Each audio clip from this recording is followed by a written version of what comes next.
हे तिसऱ्यांदा होतंय बाई. अहो किती वेळा माफ करायचं याला. हा शाळेचं वातावरण बिघडवतोय.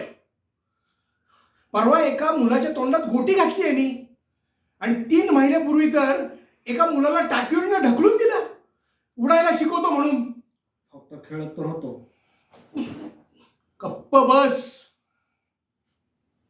मी तुमच्या पाया पडते, शेवटची संधी द्या याला. ठीक आहे, तुमच्याकडे बघून शेवटची संधी देतो याला.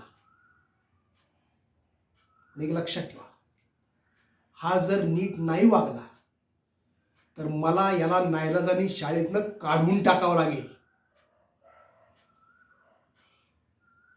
या आता.